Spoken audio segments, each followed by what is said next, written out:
إن الحمد لله نحمده ونستعينه ونستغفره ونعوذ بالله من شرور أنفسنا ومن سيئات أعمالنا من يهده الله فلا مضل له ومن يضلل فلا هادي له وأشهد أن لا إله إلا الله وأن محمدا عبده ورسوله بلغ الرسالة وأدى الأمانة ونصح الأمة وكشف الغمة وجاهد في سبيل الله حق جهاد حتى أتاه الله اليقين. أما بعد فقد قال الله عز وجل في كتابه العزيز بعد أعوذ بالله من الشيطان الرجيم يا أيها الناس اتقوا ربكم الذي خلقكم من نفس واحدة وخلق منها زوجها وبث منهما رجالا كثيرا ونساء واتقوا الله الذي تساءلون به والأرحام إن الله كان عليكم رقيبا.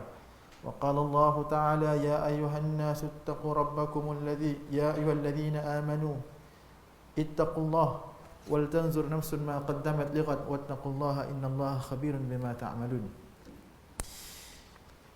وقال النبي صلى الله عليه وسلم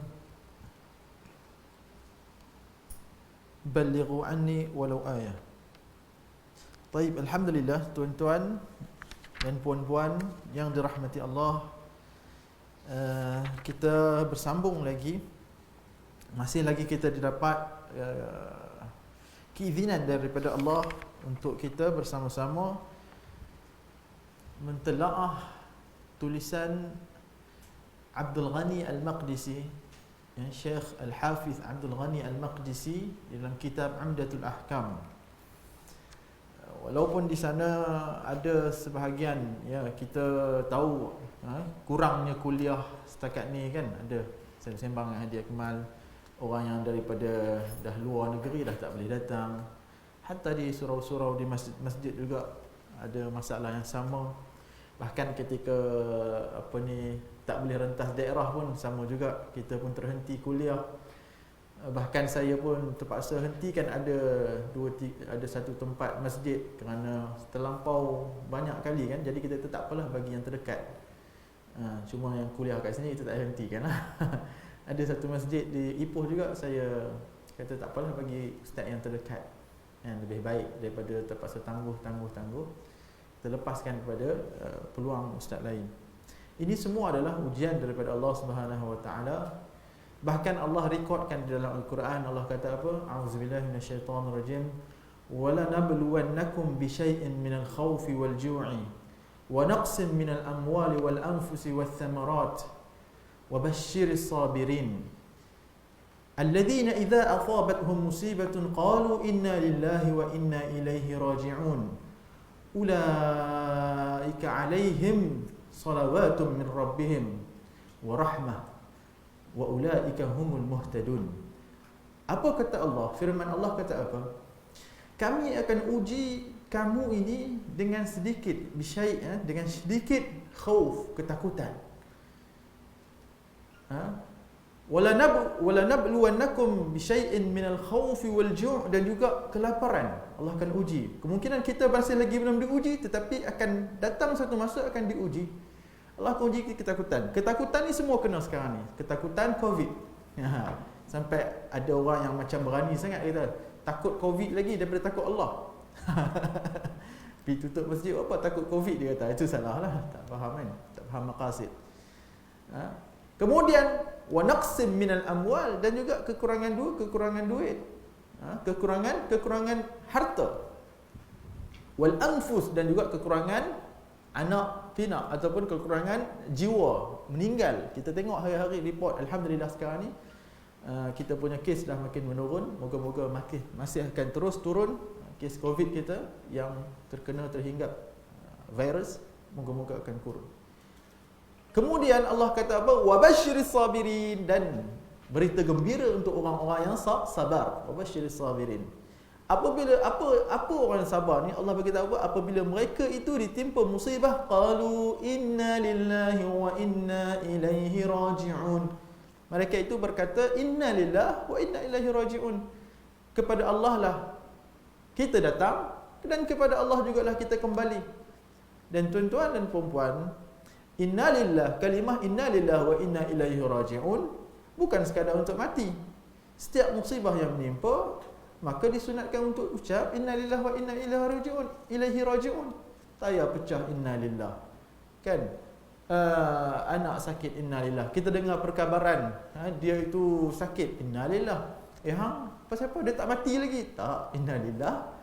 Idza asabatuhum musibah, ada musibah, apa-apa saja musibah, qalu inna lillahi wa inna ilaihi raji'un.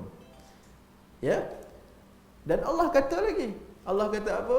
Mereka inilah inna lillahi wa inna ilaihi raji'un, dan mereka inilah ulaika alaihim salawatun min rabbihim salawatun wa rahmah, dan mereka inilah dapat rahmat daripada Allah Subhanahu Wa Taala, dapat berita gembira, dapat kebaikan daripada Allah Subhanahu Wa Taala. Wa ulaika humul muhtadun, dan mereka ini dapat hidayah. Mereka inilah orang yang dapat hidayah. Itulah orang yang sentiasa sabar di atas musibah. Kita yang tak kena memang kita cakap senang sabar kan, tetapi terpaksa juga ucapkan sabar. Kan? Seperti mana Nabi pun pernah tegur satu orang yang menangis di kuburan, sabar makcik. Sabar makcik. Makcik tu kata apa? Tak kena kat kamu, tak tahulah. Walahal tu Nabi. Nabi memang kena. Anak-anak Nabi semua mati ketika kecil. Melainkan yang perempuan saja, anak-anak perempuan Nabi. Bahkan anak perempuan Nabi semua meninggal ketika hayat Nabi sallallahu alaihi wasallam. Melainkan Fatimah radhiyallahu anha. Baik.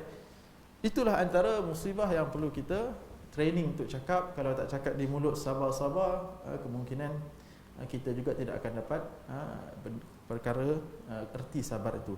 Jadi alhamdulillah kita sampai kepada hadis saya Haji Hashim boleh beritahu hadis nombor berapa kat dalam buku kita? Nombor 86 muka surat 51. Nombor 86 muka surat 51. Hadis nombor 6 ni sifat solat Nabi. Okey, hadis sifat solat Nabi. Baik. Abu Hurairah. Nah. Okey, kita sudah kan? Belum. Itu sudah. Allahumma ba'idni baik. Itu sudah kan? Hadis yang pertama tentang sifat salat Nabi, tentang doa iftitah, Allahumma ba'id baini wa baina khataayaya kama ba'adta bainal masyriq wal maghrib, itu kita sudah. Kemudian hadis yang kedua an Aisyah tentang Nabi sallallahu alaihi wasallam mula buka solat dengan takbir, juga sudah. Kan? Kemudian yang seingat saya tengok balik. Kemudian hari ini kita masuk kepada hadis Abdullah ibn Umar kan? Abdullah ibn Umar kana yarfa'u yadayhi hadwa mankibai, betul? Ya. Okey, muka surat apa? Hadis nombor berapa? Hadis nombor 88, nombor surat 52. Hadis nombor 88, muka surat 52. Kalau buku ni lah, buku terjemahan tu. Okey, baik. Kita baca ya. Al-hadis, kalau pada nusrah saya ni hadis 81. An Abdullah ibn Umar radhiyallahu anhuma أن النبي صلى الله عليه وسلم كان يرفع يديه حذو منكبيه إذا افتتح الصلاة وإذا كبر للركوع وإذا رفع رأسه من الركوع رفعهما كذلك وقال سمع الله لمن حمده ربنا ولك الحمد. Baik. Kemudian وكان لا يفعل ذلك في السجود, hadis riwayat Bukhari dan juga hadis riwayat Muslim. Of course lah, hadis yang ada di dalam Umdatul Ahkam adalah hadis yang disepakati oleh Imam Bukhari dan Imam Muslim.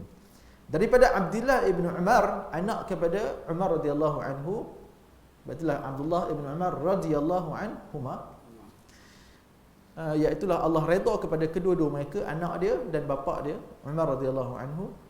Bahawasanya ini Abdullah ibn Umar dalam bab solat ni, tuan-tuan akan lihat kebanyakannya sahabat cerita macam mana solat Nabi. Yang ini kita panggil hadis fi'li. Kan ada hadis, kalau kita belajar mustalah al-hadis, hadis ni ada hadis qauli, hadis fi'li, hadis taqriri, kemudian hadis sifat. Kan? Ada hadis qauli ni Nabi yang sabda, Nabi kata qala Nabi sallallahu alaihi wasallam. Hadis fi'li ni hadis perbuatan Nabi, dan selalunya dikisahkan oleh sahabat, dinukilkan oleh sahabat.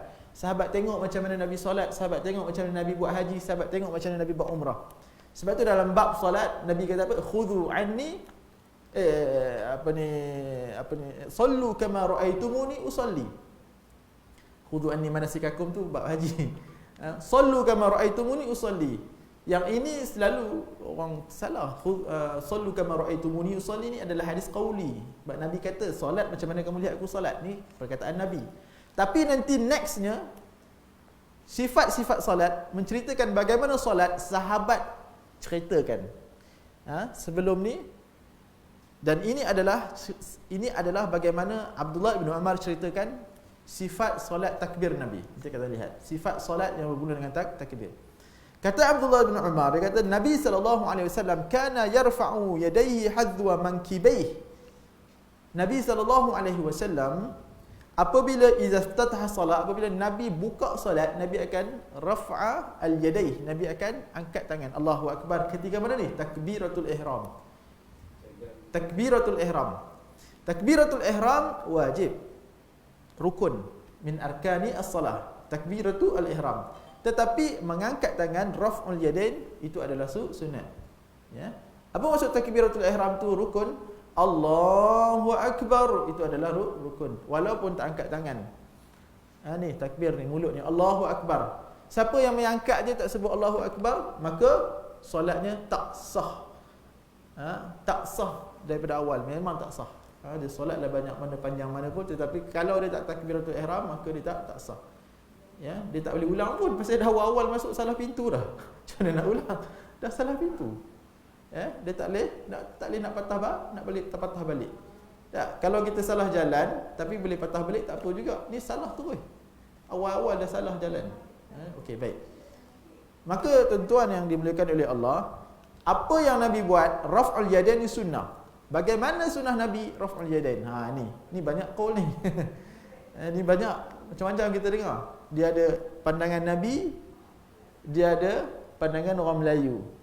Ada pandangan mazhab, dia ada pandangan orang Melayu. Okay, kita lihat. Nabi dalam hadis ni, Nabi kata kana yarfa'u yadayhi hadwa al-mankibay, hadwa mankibay, hadwa mankibay. Hadwa ni sejajar. Sejajar dengan bahu. Ya. Di sana ada pandangan yang mengatakan ya hazwa ni adalah ni jari hazwa mankibay. Di sana ada pandangan yang mengatakan ni, mazhab Syafi'i mengatakan ni, pergelangan ni sama dengan bahu, sejajar dengan bahu. Tapi tak ada yang mengatakan melekat dengan bahu. Bahkan kalau nak lekatkan dengan bahu pun mustahil. Boleh tak? Siapa yang boleh melekatkan bahu, dia ni ahli gimnastik. Siapa yang kata boleh melekat ni dahsyat. Tapi bila mai hadis hazwa udhunai, ada yang melekat. Walal hazwa juga, hazwa ni sejajar. Daripada mana main melekat? Kalau kita nak kata melekat juga sini, dalam mazhab Syafi'i ada dua ni, kita cerita mazhab Syafi'i juga. Semua mazhab based on hadis. Hadis dua ni semua mazhab. Iaitu hazwa mankibai dengan hazwa udhunai. Ada yang furu' udhunai. Yang udhunai ni banyak diriwayatkan oleh Wa'il bin Hujr, sahabat Wa'il bin Hujr. Iaitulah hazwa udhunai, sejajar dengan telinga. Sejajar dengan telinga. Jadi sejajar dengan, okey, sekarang kita tengok hadis dulu. Sejajar dengan bahu ialah, tuan-tuan, mudah saja. Kita ni Allah Subhanahu Wa Taala ciptakan kita ni, bukan kita nak suruh takbir, dia bukan nak suruh susah-susah. Dia tabi'i saja. Allah ciptakan kita, bila kita angkat dengan kita Allah macam ni dah sejajar. Betul tak? Kalau kita lajakkan sikit lagi tanpa kita angkat ke tinggi kan, sekadar tangan kita tu biasa Allah, yang ni dah sejajar. Kan? Kita angkat lagi tinggi sikit dah sejajar dengan telinga. Tak perlu nak ukur dah dengan telinga, tak perlu nak tengok cermin, tak perlu nak praktis. Sejajar tak? Tak perlu. Memang normal je lah. And Allah sejajar dengan bahu. Kalau tarik sikit lagi, dia akan pergi ke pergelangan. Kalau tarik lagi belakang, dia akan pergi ke telinga. Selesai. Habis tu, kalau kita lihat 4 mazhab, dia akan sekitar macam ni lah, antara begini. Yang salahnya ialah apabila dia bawah mankibai, dia bawah ni. Allah, dia tarik sikit je. Allahu Akbar. Itu salah. Sah atau tak sah? Tetapi salah. Kalau dia i'tiqad itu adalah sunnah, lagi salah. Jadi paling kurang ialah hazwa al-mankibai, sama bahu. Ataupun pergelangan di bahu. Ataupun jari kita dekat telinga sama dengan telinga. Tak, yang salahnya ialah, dan itu kadang-kadang ditulis dan diajar juga. Yang salahnya ialah pegang ni tak, ni salah. Sebab hadwa ialah sejajar. Dia bukannya pegang, bukannya melekat. Kalau kamu kata itu melekat, maka maksudnya mazhab Syafi'i juga melekat, kena melekat kat bahu. Sebab nak bagi sama. Dia kadang-kadang macam tu lah. Ada ustaz mengajar, dia kata nak kena betul-betul tepat nak kena tu, nak confirm kena bagi kena telinga. Allah bagi kena telinga. Walhal kita tidaklah disuruh macam sebegitu rupa ya. Selesai bab hazwa al-mankibain. Idza ftataha as-salat wa idza kabbara lirruku', kemudian Nabi raf'al yadain. Ini kisah raf'al yadain, angkat tangan. Yang pertama bila takbiratul ihram. Yang kedua ketika nak pergi ke rukuk, maka Allahu akbar juga, sama juga sifat dia, sama ada hazwal mankibain ataupun hazwa al-udhunain. Nak pergi rukuk. Kemudian wa idza rafa'a ra'sahu minar ruku', apabila bangun daripada rukuk, sama juga raf'al yadain, mengangkat tangan. Kemudian berkata apa? Sami Allahu liman hamidah rabbana walakal hamd. Kemudian wakana, penutup dia wakana la yaf'alu dzalika fis sujud, dan tak angkat tangan ketika nak pergi ke sujud. Takbir tetap takbir, Allahu akbar, tetapi tak angkat tangan ketika nak sujud. Dia ada 4 tempat yang sunat dalam majoriti ulama, termasuk dalam mazhab Syafi'i. 4 tempat yang sunat untuk kita angkat tangan. Pertama, takbiratul ihram. Yang kedua, ketika nak rukuk. Yang ketiga, ketika bangun daripada rukuk. Yang keempat, daripada hadis lain, iaitulah ketika bangun daripada tahiyat awal. Bangun daripada tahiyat awal tu hadis lain, hadis yang sahih. Jadi 4 tempat ni. Di sana ada pandangan yang lain dalam mazhab Maliki dengan mazhab Hanafi. Kalau tak silap saya, mereka hanya kata sunat angkat ketika takbiratul ihram saja. Yang lain tu mereka tak angkat tangan. Jadi jangan peliklah kalau orang mazhab Hanafi gitu. Ada dalil. Ada dalil. Namun kita tak nak bincang panjang berkaitan dengan dalil-dalil yang mereka gunakan perbahasan panjang. Yang tepat adalah pandangan majoriti dan pandangan dalam mazhab Syafi'i ini, iaitu empat tempat ini adalah sunat. Dan ianya diwarid daripada hadis yang sangat sahih. Ya. Okey.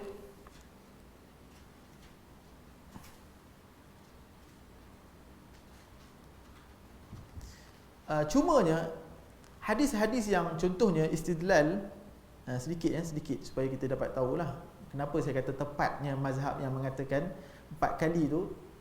Kerana kalau kita tengok mazhab Malik misalnya, dia istidlal dengan riwayat daripada Abi Dawud, Barra' bin Azib, dia kata ra'aitu Rasulullah sallallahu alaihi wasallam idza iftataha as-salah rafa'a yadayhi thumma lam ya'ud. Barra' bin Azib kata apa? Aku lihat Nabi sallallahu alaihi wasallam, dia apabila takbiratul ihram, iftitah as-salah, dia pun angkat tangan, rafa'a yadayhi thumma lam ya'ud, kemudian dah tak angkat tangan dah. Hadis ini clear menunjukkan hanya Nabi sallallahu alaihi wasallam angkat tangan ketika takbiratul ihram.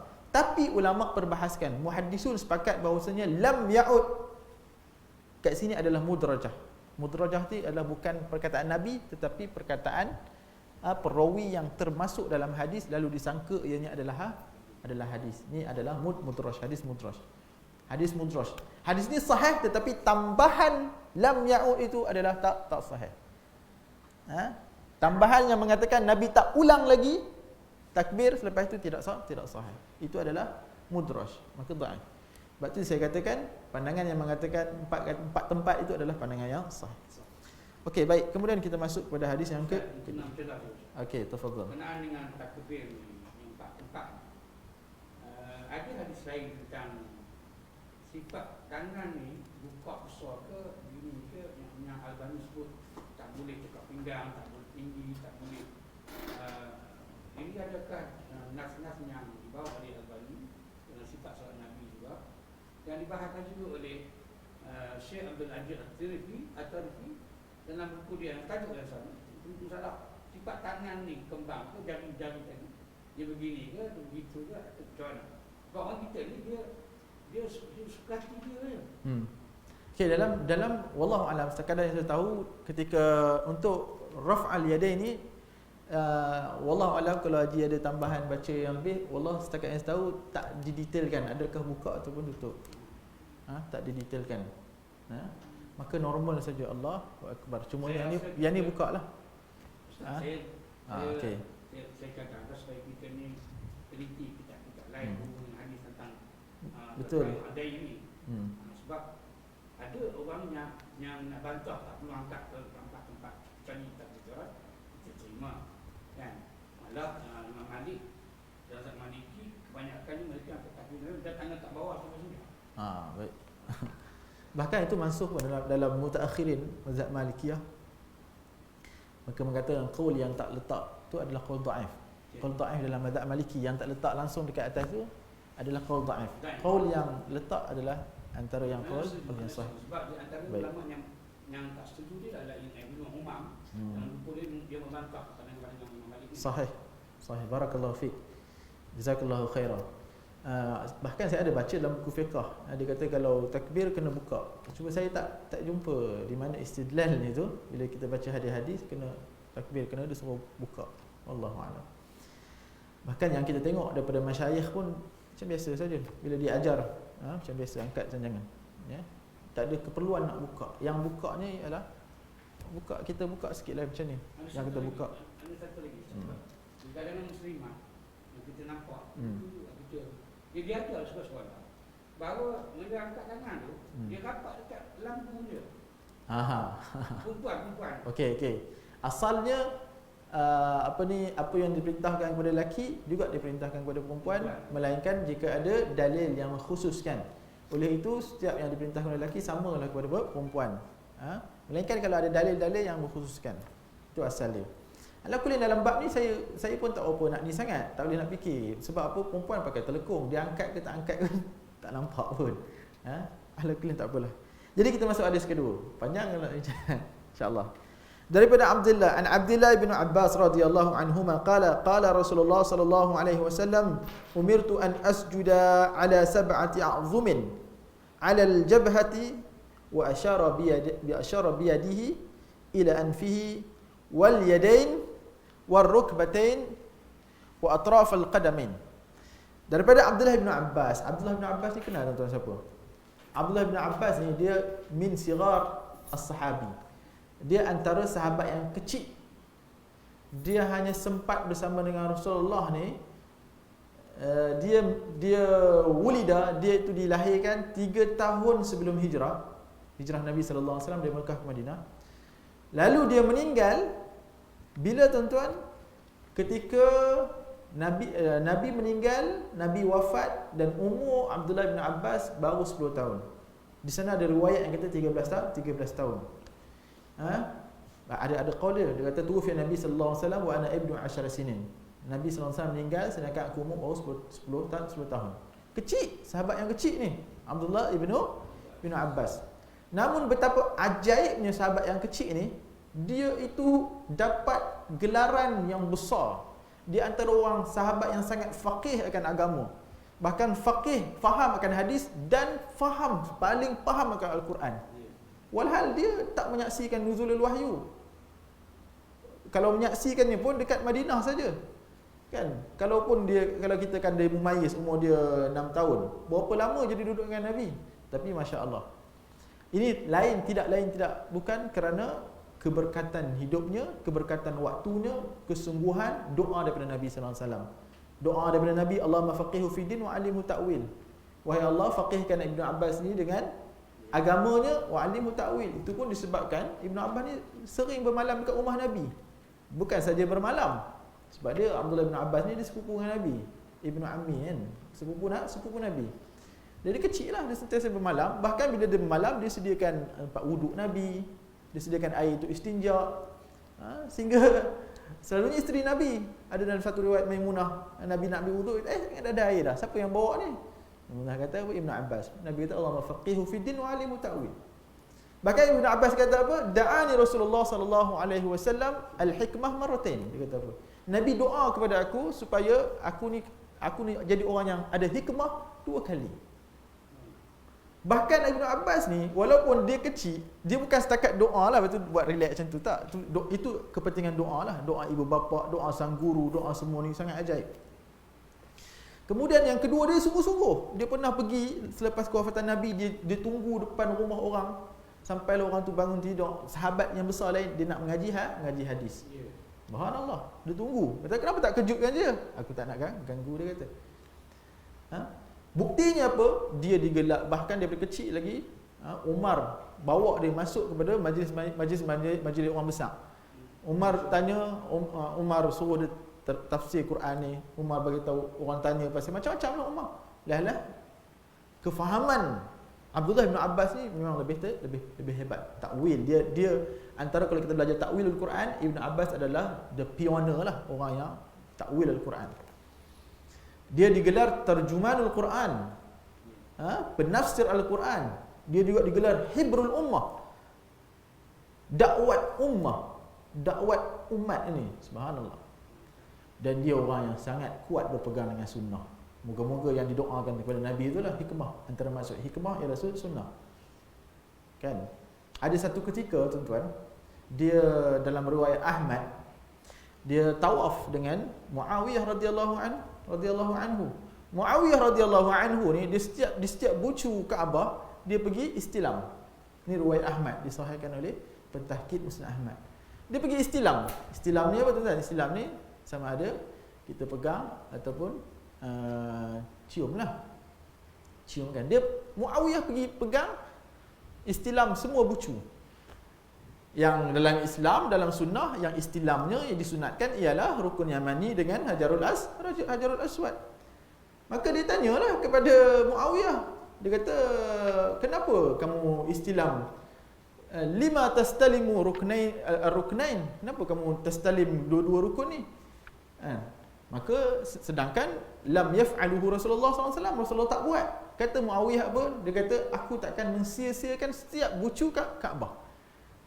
Dia kata, Kaabah ni, setiap Kaabah ni, innal baita lam yakun mahjuran kullu, atau kama qala. Kaabah ni tidak akan dimahjur, tidak akan disisiakan. Apa kata Ibnu Abbas? Ibnu Abbas kata apa? Dia quote kata Allah. Dia kata, dia quote perkataan, dia quote firman Allah. Dia kata apa? Allahumma salli Muhammad, sesungguhnya pada diri Muhammad itu teladan apa? Laqad kana lakum fi Rasulillahi uswatun hasanah. Sesungguhnya pada diri Nabi Muhammad itu ada uswah hasanah, teladan yang baik. Surrender tu Muawiyah, sadaqta, dia kata, benar kamu.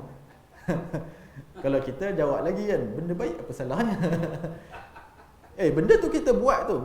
Orang Melayu kita duk buat tu. Semua bucu dia nak cium. Rukun Yamani tu pun dia pergi cium. Ramai kalau tuan-tuan pergi umrah kan. Saya tahulah, saya kerja mutawif lama kan. Itu pun dia cium rukun Yamani. Belum lagi semua tempat lain. Bahkan di sana ada kisah lagi. Kisah yang duduk iqa' yang kita dah belajar bulan lepas ke 2 bulan lepas, saya tak ingat. Duduk iqa' ni kita khilaf lah kan. Kita duduk, kita tegakkan kaki, kita duduk dekat macam duduk tasyahud tu lah kan. Tapi tegakkan kaki, punggung kita duduk atas tumit. Itu nama dia iqa'. Duduk iqa' dalam hadis. Iqa' ni khilaf. Iqa' ni khilaf. Dalam mazhab Ahmad kata tak sunnah. Mazhab Syafi'i kata sunnah kadang-kadang. Dia duduk tang mana tuan-tuan? Dia bukan duduk dekat tahiyat awal. Dia duduk antara dua sujud. Al-julus baina sajdatain. Maksudnya kita duduk antara dua sujud. Nak sujud, bangun, duduk macam terus macam tu. Itu sunnah. Dalam hadis ni lah Ibnu Abbas, Tawus Al-Kaisan, dia kata kami tanya tentang iqa' kepada Ibnu Abbas. Ibnu Abbas kata innahu sunnah. Itu adalah sunnah. Tawus kata inna lanarahu jafa'an birrajuli. Kami tengok benda tu macam kasar sangat, macam keras, macam pelik. Maka Ibnu Abbas kata bal hiya sunnah nabiyikum. Bahkan itulah sunnah nabi kamu. Kata Ibnu Abbas. Jadi ia adalah sunnah, tetapi bukanlah sunnah yang dibuat selalu, kadang-kadang lah boleh. Kadang-kadang kala. Ada satu kisah lagi saya nak share ni. Satu lagi je. Kemudian kita masuk kepada ni sebab kita nak kenal siapa Ibnu Abbas. Satu ketika Bashir Al-Adawi, ini dalam Ibnu Majah ada, kemudian dalam Muqaddimah Sahih Muslim ada. Bashir Al-Adawi datang jumpa, Mujahid cerita, Bashir Al-Adawi datang jumpa Ibnu Abbas. Kemudian faja'ala yuhaddithu. Qala Rasulullah. Bashir Al-Adawi ni tabi'in. Ada sebahagian kata sahabat, tak sahih. Dia tabi'in. Kemudian dia berkata Rasulullah. Ibnu Abbas tak dengar, buat tak dengar je. Ibnu Abbas buat tak dengar, tak tengok pun kepada Bashir Al-Adawi. Bashir Al-Adawi kata, "Ya Ibnu Abbas, mali la araka tasma' li hadisi wa ana uhaddithuka min Rasulillah sallallahu alaihi wasallam wa lam tasma'." Wahai Ibnu Abbas, pasal apa aku tengok hang ni tak dengar apa yang aku sampaikan daripada, walhal aku sampaikan daripada hadis Nabi ni. Apa kata Ibnu Abbas? Inna kunna marrah idza qala ar-rajula qala Rasulullah sallallahu alaihi wasallam. Kami waktu dulu zaman sahabat dulu, apabila satu orang kami dengar satu orang lelaki saja kata qala Rasulullah, ibtadarathu absaruna, terus kami cari siapa yang kata. Wa asghayna ilaihi adhanina, bahkan telinga kami terus tunduk dengar. Isra' adalah dengar dengan tekun sekali. Isra' macam tuan-tuan nak Isra' kan, dengar tekun sekali. Kami dengar dengan tekun. Falamma rakiba as-sa'ba wa zalul lam na'khudh illa ma na'rif, kata Ibn Abbas. Apabila telah bercampur aduknya antara betul dan salah, apabila telah berlakunya hadis palsu, itu maksudnya rakiban nas as-sa'ba wa zalul, maka kami tak dengar, kami tak ambil melainkan apa yang kami tahu. Itu kaedah yang diasaskan kepada kita Ibnu Abbas. Ni banyak benda yang kita dengar ni, macam-macam sekarang ni. Tu yang saya kata tu, macam-macam dengar. Terutama daripada phone ni. Macam sampai Haji Hashim banyak kali tanya saya. Benda pelik-pelik yang sampai. Kan? Dalam riwayat, dalam tu kata riwayat sekian, tak ada riwayat sekian. Pelik-pelik. So, apa dia punya pesanan? Lam na'khus illa ma na'rif. Kita tak terima melainkan apa yang kita dah tahu. Okey, sama ada kita tak terima. Maksudnya habis tu apa yang aku tahu, lain tu aku tak terimalah. Maksudnya kita terima apabila adanya bukti, adanya burhan, adanya dalil. Itu baru awal-awal di penghujung zaman sahabat. Baru bermula pemalsuan hadis dan sebagainya. Kan, seperti mana Ibnu Sirin pernah berkata, lam yakunu yas'aluna 'anil isnad falamma waqa'atil fitnah qalu sammu lana rijalakum. Kami dulu tak tanya apa perkataan sanad, tapi bila berlakunya fitnah, iaitu pembunuhan Uthman bin Affan, maka barulah kami verify siapa yang habaq hangpa ni hadis ni. Kalau sekarang, lagilah tuan-tuan, memang kena verify. Jangan marah kalau ustaz-ustaz, jangan marah kalau orang tanya mana hadis ni, mana dalil. Tak perlu marah, sebab memang itu ada asasnya yang telah ditunjukkan oleh Nabi dan para sahabat. Okey, hadisnya ialah itu cerita pasal Ibnu Abbas lah. Ibnu Abbas dia meninggal dekat Taif. Tuan-tuan pernah pergi Taif? Kalau lepas ni, kalau pergi umrah, cari package Taif. Ada yang pergi Taif. Bermalam di Taif, sejuk. Masya-Allah. Kata Ibnu Abbas, dia kata apa? Qala Rasulullah sallallahu alaihi wasallam, "Umirtu an asjuda ala sab'ati 'azumin." Aku diperintahkan, kata Nabi, ini adalah qauli Nabi lah. Aku diperintahkan untuk sujud ke atas 7 anggota. Kita kira sama-sama. Satu ialah al-jabhah. Jabhah ni dahi. Dan dalam masa yang sama Nabi tunjukkan hidung. Nabi tunjuk hidung. Sebab ia datang satu package. Bila kita letakkan dahi, hidung mesti kena. Kalau kita letak full dahi kita, itu adalah sunnah. Tapi kalau kita letak sikit dahi kita, kita letak ke atas dia, hidung takkan terkena. Mazhab Hanbali kita wajib masuk hidung. Mesti kena hidung sekali. Kalau tak kena hidung, batal salat dengan sengaja lah. Mazhab Syafi'i kata apa? Tak. Sebab Nabi kata al-jabhah saja. Hidung Nabi tu tunjuk. Kemudian yang kedua, wal yadain, kedua tangan. Dah berapa dah? 3. Kira sama. War rukbatain, dan 2 lutut. Dah berapa dah? 5. Kemudian last sekali, wa atraful qadamain. Atraful qadamain, 2 hujung jari kaki. Wa atraful qadamain, hujung jari kaki. Okey, baik. So ini adalah yang wajib kena. Ya, so bahaskan lagi pula. So kena tu macam mana pula? Adakah kena tu boleh berlapik ataupun tak boleh berlapik? Sepakat kata semua dahi tu tak boleh berlapik. Sepakatlah. Sepakat sunnahnya tak perlu berlapik. Khilafnya, adakah kalau berlapik itu makruh ataupun ianya membatalkan solat? Bagi mazhab yang mengatakan makruh tanpa hajah, makruh tanpa keperluan, maka tak batallah solat. Bagi mazhab yang mengatakan ia perkara yang dilarang, ia akan membatalkan solat. Mazhab Syafi'i kata kalau tertutup semua bahagian, maka terbatallah solat. Tu pun ada yang mengajak, saya dengar daripada kecil ni. Kalau rambut jatuh, sujud, batal solat. La ilaha illallah. Walhal duk kata mazhab Syafi'i kan. Lepas tu duk kritik mazhab lain, duk kritik tu kan. Hang cerita mazhab Syafi'i pun tak betul. Mazhab Syafi'i kata tak kena satu juzuk bahagian. Dia kena satu juzuk bahagian dah mencukupi. Dah kena satu juzuk. Maksudnya kalau saya solat ni tutup macam ni kan, kena bawah ni sikit, sah tak? Sah. Ataupun saya pun pakai apa, spek besar sangat tutup sampai atas kan. Orang sekarang kan pakai spek besar kan. Ini tak kena atas saja, sah tak? Sah. Satu juzuk saja.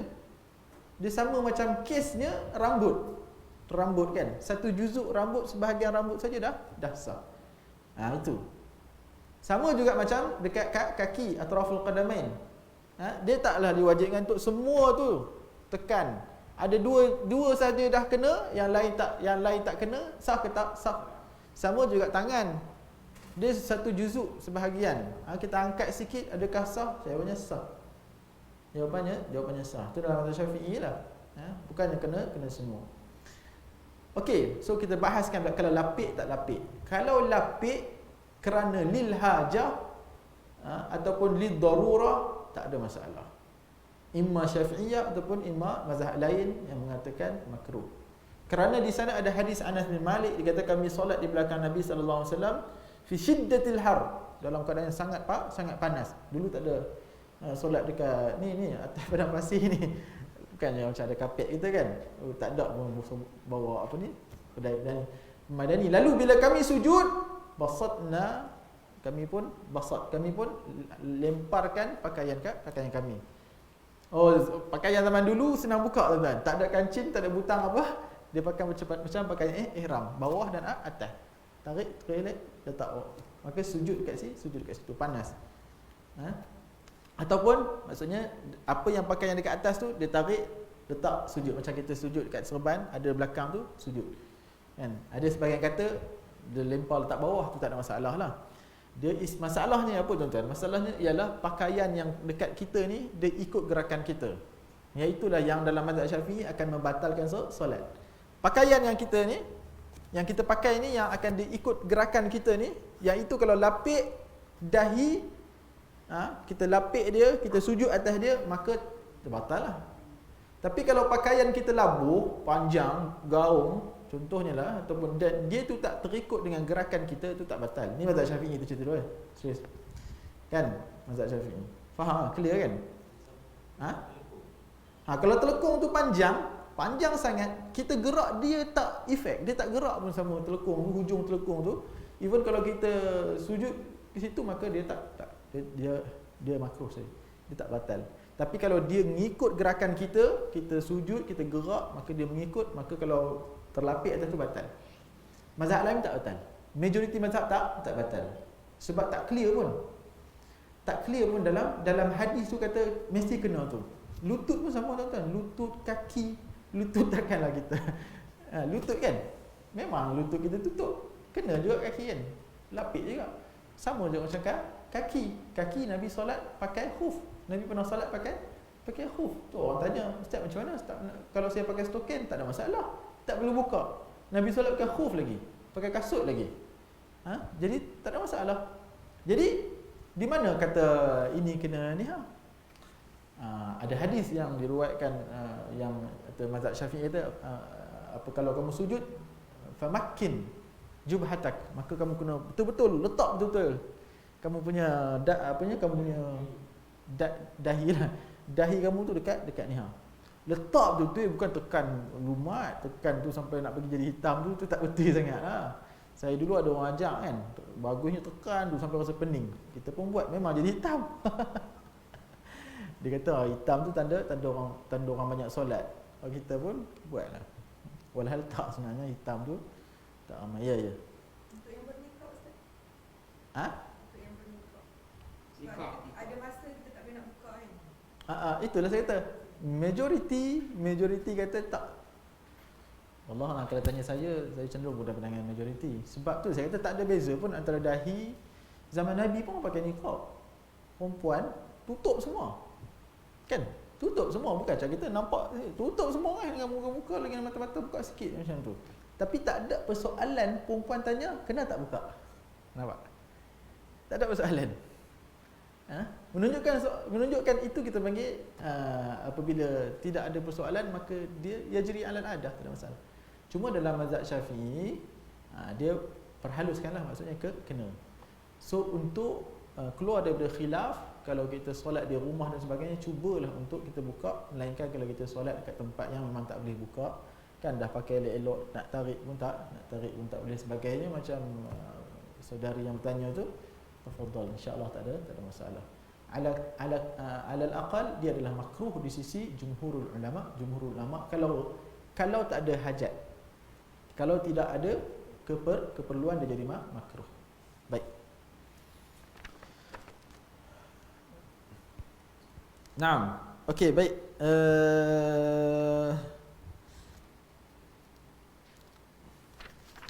Hadis yang seterusnya.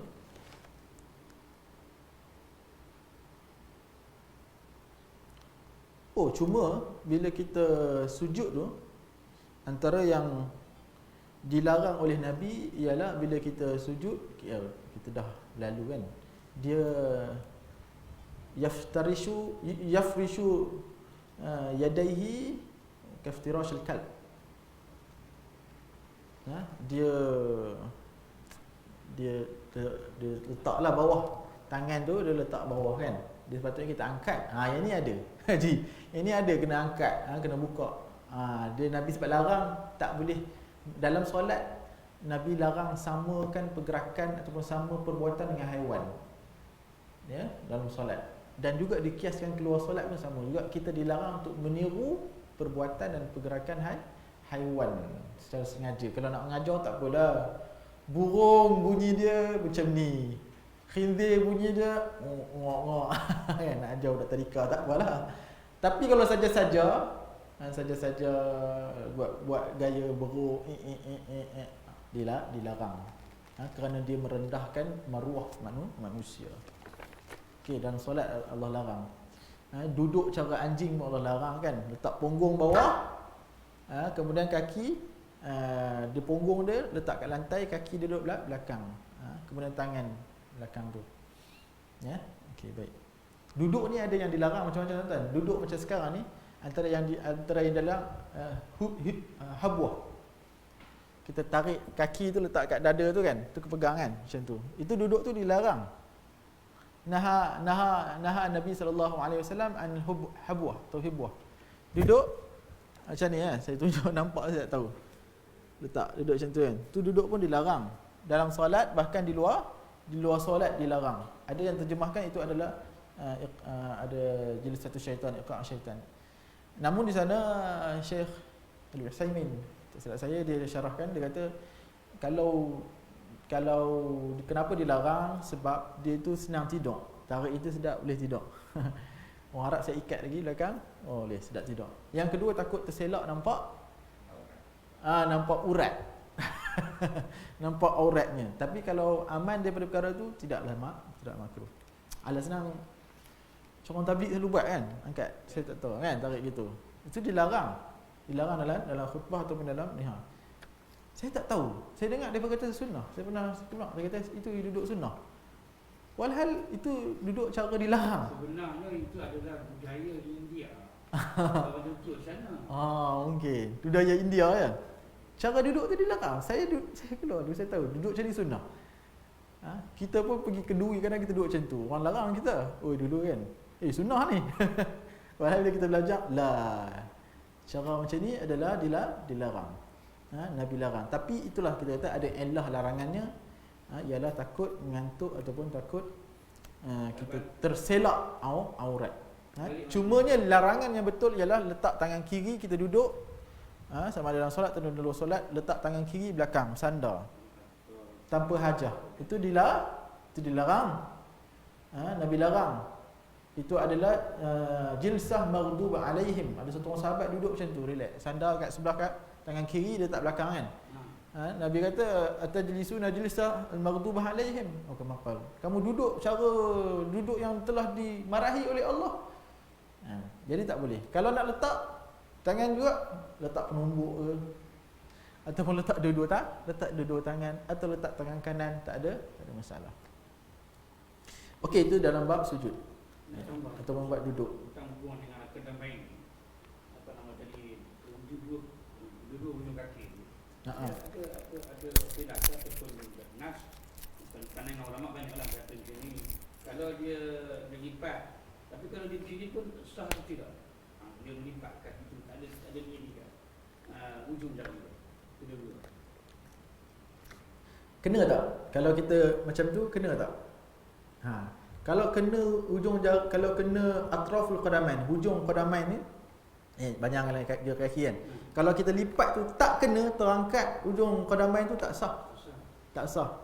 Tapi kalau kita sikit je, cendong sikit je, kena juga atraful qadamain walaupun dua tiga kaki, maka sah. Tapi yang lebih afdal ialah kita tekan sampai atraful qadamain, sampailah hujung tu dia akan menghadap kiblat. Sebab kita semua ini solat dengan semua menghadapkan menghadap kiblat. Lepas tu kaki jangan terbuka. Dia semualah kaki kena lurus. Ya. Okey, baik ya. Okay. Hadis yang seterusnya, apa dah ni? Hadis last ke? Hadis last lah. Hadis last. An Abi Hurairah radhiyallahu anhu kana Rasulullah sallallahu alaihi wasallam idza qama ila as-salah yukabbiru hina yaqumu thumma yukabbiru hina yarka' thumma yaqulu sami Allahu liman hamidah. Kita baca terus maksudlah, panjang. Daripada Abi Hurairah radhiyallahu anhu. Abi Hurairah adalah banyak kali kita ceritakan tentang Abi Hurairah, orang yang paling banyak meriwayatkan hadis dalam Musnad Ibnu Syihab, tak silap lah, Musnad Syihab. Dia meriwayatkan hadisnya lebih kurang 5374 hadis, mengatasi sahabat-sahabat yang lain. Kana Rasulullah, kata dia, kana Rasulullah, tengok ni Abu Hurairah diceritakan sifat solat Nabi. Dia cerita macam mana sifat solat Nabi. Dia kata Rasulullah sallallahu alaihi wasallam apabila qama ila salah, bangun untuk kerjakan solat, yukabbiru hina yaqum. Maka Rasulullah pun takbir Allahu Akbar ketika dia diri. Thumma yukabbir hina yarka'. Kemudian Rasulullah pun takbir ketika dia rukuk. Kemudian Rasulullah kata sami Allahu liman hamidah hina yarfa'u sulbahu minal rukuk. Ketika dia dah tegak pinggang dia daripada rukuk. Baru cakap sami Allahu liman hamidah. Di sana ada riwayat lain sami Allahu ketika dia sami Allahu liman hamidah tu ketika dia bangun. Kemudian kata Rabbana walakal hamd. Selepas dah bangun kata Rabbana walakal hamd. Di sana ada tambahan Rabbana lakal hamdu hamdan katsiran tayyiban mubarakan fih. Itu antara juga yang kita boleh bacakan, sunnah juga. Kemudian summa yukabbir hina yahwi, kemudian takbir juga ketika nak turun. Ini takbir Allahu Akbar, bukannya angkat tangan. Summa yukabbir hina yarfa'u ra'sahu, kemudian takbir juga Allahu Akbar ketika angkat kepala daripada sujud. Summa yukabbir hina yasjud, kemudian takbir lagi ketika nak sujud daripada duduk antara dua sujud. Kemudian summa yukabbir hina yarfa'u ra'sahu, kemudian takbir lagi ketika dia bangun daripada sujud. Summa yaf'alu dhalika fi salati hatta yaqdiha wa yukabbir hina yaqumu min athnataini ba'da al-julus. Maknanya kata apa? Semua tempat dia perlu takbir. Semua tempat adalah disunatkan untuk takbir. Ya? Tapi bukan semua tempat disunatkan untuk mengangkat tangan. Tak. Mengangkat tangan 4 tempat saja. Saya pernah dengar dulu waktu kecil, ada orang tanya, bila nak kena angkat tangan ni? Dia kata lagi banyak lagi bagus. Itu cara jawab logiknya lah. Lagi banyak lagi bagus, lagi banyak dapat pahala. Itu yang macam jawapan kepada Muawiyah tadilah. Lagi banyak aku cium, lagi banyak dapat pahala. Lagi banyak aku pegang Kaabah, lagi banyak dapat pahala. Jawapannya apa? Laqad kana lakum fi Rasulillahi uswatun hasanah. Dia bukan kira banyak pahala macam tu, dia kira ikut Rasulullah. Nah.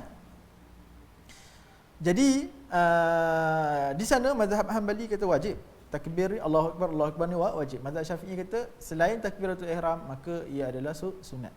Jika meninggalkan Allahu Akbar, tak sebut Allahu Akbar, maka ia adalah sah solatnya.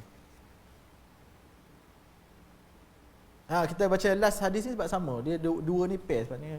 An Mutarrif bin Abdullah qala sallaitu ana wa Imran ibn Husain khalfa Ali bin Abi Talib radhiyallahu anhu fakana idza sajada kabbar wa idza rafa'a ra'sahu kabbar wa idza nahada min rak'atayn kabbar falamma qada as-salata akhadha Imran bin Husain faqala qad dhakkarani hadha as-salah Muhammad sallallahu alaihi wasallam aw qala salla bina salata Muhammad. Masya-Allah. Dia kata apa? Aku solat, kata Mutarrif bin Abdullah ni, dia kata aku solat bersama Imran bin Husain belakang Ali bin Abi Talib. Dan Ali bin Abi Talib apabila fakana idza sajada kabbar, apabila Ali bin Abi Talib ni nak sujud dia takbir. Kemudian apabila dia bangun daripada sujud dia pun takbir Allahu Akbar. Apabila dia bangun daripada rakaatain, 2 rakaat, maka dia pun takbir. Apabila dia habis solat, falamma qada as-salah, bila habis solat kami pun pergi, akhadha Imran bin Husain faqala. Imran bin Husain pun kata dekat Ali. Dia kata apa? Qad zakkartani hadha salat Muhammad sallallahu alaihi wasallam. Kamu telah mengingatkan kami solat Nabi. Bermaksud apa? Solat Ali ni perfect. Solat Ali perfect sehinggalah apabila dia imam, seolah-olah Nabi yang mengimamkan. Orang solat di belakang seolah-olah macam solat di belakang Nabi, sehingga mereka teringat ketika mana mereka solat di belakang Nabi sallallahu alaihi wasallam. Ya. Okey, baik. Oleh itu kita cubalah untuk jadi perfect. Kita dah lama hidup kan. Berapa puluh tahun dah kita kan. Tapi kadang-kadang masih lagi kurang. Ada benda yang kurang. Kita upgrade sikit demi sikit. Macam mana cara rukuknya. Tapi nak jadi perfect tu bukan sampai tataruf, sampai kita panggil sampai takalluf. Jangan sampai macam berlebih-lebih sangat. Macam itu berlebih, nak kena sama dengan telinga, kena pegang sampai itu panggil takalluf, sampai macam tu sekali. Tak perlu kan. Nak rukuk tu sampai betul-betul kena letak pembaris ke tak. Kita just suruh tengok, orang tengok kita solat betul ke tak, kita rasa dia selesa. Solat ni ialah pergerakan yang normal, tabi'i. Bukan nak suruh buka kaki sampai besar-besar, kan, semata-mata nak sadul khalal, nak tutup khalal, tak, kan. Kita biasa, dia pergerakan yang seimbang solat ni. Orang tengok dia tak ada pelik rasa. Sebab tu yang tadi ini kata macam pelik kan. Sebab benda tu rasa macam pelik. Sebab itulah Tawus Kaisan dia kata inna lanarahu jafaan li rajul, kami lihat macam pelik sangat, kasar bila duduk di atas kaki macam tu. Tapi nak macam mana, itulah sunnah. Wallahu a'lam bisawab. Moga-moga Allah SWT berikan saya dan tuan-tuan keinginan untuk mempelajari solat. Penting sangat solat ni. Kita ajar, kalau kita dah tahu, kita ajar anak-anak kita. Ada buku sifat solat, kita ajarkan anak kita. Kita ajarkan isteri kita. Bacaan yang kita upgrade sikit. Iftitah ada bacaan yang cuba tambah lagi. Doa lepas sami Allahu liman hamidah tu kan, ada doa yang panjang sangat, lagi panjang daripada rukuk, dan kita boleh jumpa kan. Itu kalau tak boleh hafal panjang sangat, tak apalah, cari yang pendek yang senang hafal tapi ia sunnah, boleh kita. Sebab bila kita biasalah kita bila kita buat benda yang baru, kita rasa macam seronok sikit kan. Dapat isi baru, seronok. Kata orang Arab, kullu jadidin ladhiz, setiap benda yang baru ladhiz, sedap. Jadi solat kita bukan kita nak boleh perbaru, bukan kita nak perbaharui macam buat benda yang Nabi tak suka, tak. Kita baca bacaan yang ni lain. Doa iftitah macam yang sebelum kita belajar ni lain, kita baca Allahumma, dia akan jadi sedap sikit. Kan? Wallahu a'lam bisawab. Moga-moga kita dapat manfaat daripada sedikit perkongsian pada hari ini. Moga-moga Allah ampunkan keterlanjutan saya dan kita dapat manfaat insya-Allah semua dengan kita sampaikan kepada orang lain. Wabillahi taufik wal hidayah. Assalamualaikum warahmatullahi wabarakatuh. Kita tangguh dengan tasbih kafarah. Subhanakallahumma wa bihamdika, asyhadu an la ilaha illa anta, astaghfiruka wa atubu ilaik.